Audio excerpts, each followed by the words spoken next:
Good day, guys. So it's already been 9 months since I bought this Hammer A341 planer jointer combo. When I first bought it, a week later, I did a review on it, and I said a lot of positive things on it, and also some negative things. And some of the negative had to do with inexperience. So now that I've used it for 9 months, I'll just do a quick review. I'm not going to go too much in details because I already did in the first video. I will have a clickable link at the end of this video if you want to see the first video I made on it. And I have to say, for an $8,000 machine, when I first bought it, I had a lot of anxiety.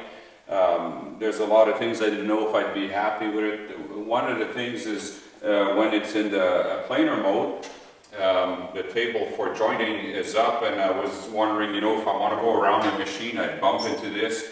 But by putting it against the wall, that solves the problem. And yeah, also in the first video, I complained about some snipe. So to resolve that issue, what I do now on every board that goes through the planer, I will joint them first. I will get a perfectly flat face on the jointer, and then and only then I will put it through the planer, and I almost never get snipe anymore, or at least no visual snipe. On occasion, I'll still get like a very, very slight snipe. Not sure why. Maybe I didn't do a good job enough on the jointer. I'm not sure, but it's not an issue anymore for snipe. I also complained about tear out. So, I was putting some of the worst wood because I was testing it when I first bought the machine, and I was using wood with knots and highly figured wood. And the reality is that most of the time I use select wood, clear wood, and it just does an absolutely fantastic job on that wood. If I do want to use wood with knots and I get a little bit of tear out, I bought a thickness sander now to get rid of the tear out. But I didn't buy the thickness sander just for that. I bought it for other reasons as well. But yeah, like I said, the little bit of tear out that I get on occasion, put it through the thickness sander, and problem solved. All right, also I just bought this accessory here a couple months ago. It's called a digital dial indicator, and that's really, really nice. So if you want to plane wood consistently at 1 inch, you go back, you want to plane wood at 2 inch, let's say, and you want to go back at 1 inch, you go back at 1 inch, and it's going to plane your wood exactly at 1 inch. With the ruler here, it was incredibly hard to be super accurate to the thousandths of an inch, but with this digital dial indicator, that solves the problem. I did pay $300 for this digital dial indicator, but it's well worth it.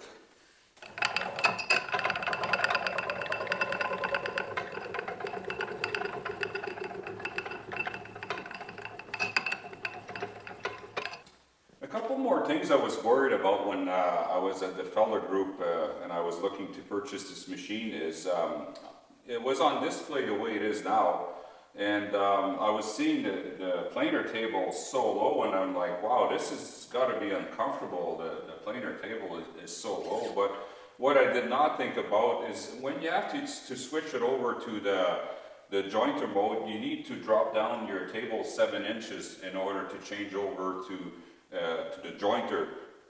So right now, yeah, I can plane a piece of wood 7 inch thick, but in reality, most of the time you're going to be planing 1 or 2 inches thick, which will bring the table up to here, so a much more comfortable height to do planing with. And another thing I was worried about is the time it takes to set it up from jointer to planer. So it only takes 2 minutes, so it's really not a problem.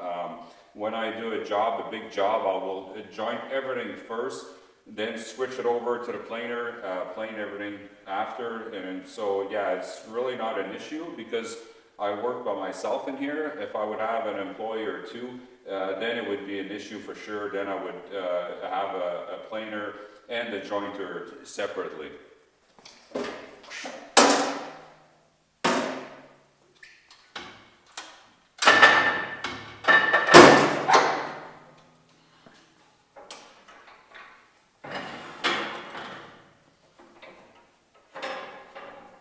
So after using this machine for 9 months, I have to say that I'm really pleased with it. I'm super happy like how heavy duty it is. The gauge of this carcass here is a full 3 millimeters thick. If you want to compare that to my saw stop, the carcass of my saw stop is only 1.75 millimeters thick. So this is almost double the thickness. This is a 900-pound machine. So yeah, I really like this machine. Is there anything I would change on it? One thing I can think of is probably have multiple feed speeds for the planer, or better yet, a variable feed rate, so feed speed. Now there's better machines in this one. In the Felder group, there's Hammer, and there's Felder, and there's Format 4. So the Hammer is the cheaper one. The Felder is the next step up. So it's a better quality machine. I don't know in details what is better about it. Probably your table for the planer is adjusted electronically, so you don't have to crank a wheel, and you get the numerical display for your height. Probably the feed rate is probably more than one speed, although I didn't really check that out, so I can't say for sure. And then the top of the line in the Felder group would be the Format 4. That's, yeah, probably a really expensive machine. But for me, I own my own small woodworking business, and this is pretty much perfect. Like I said, the only thing I would change for me would be you know, a variable speed feed rate for the planer, but other than that, I would buy it again. I'm super happy. I think it's a combination machine like that for the small workshop makes total sense. So anyways, that's it for today, guys. Like I said, I made a video with a more in-depth review on it, so there will be a clickable link.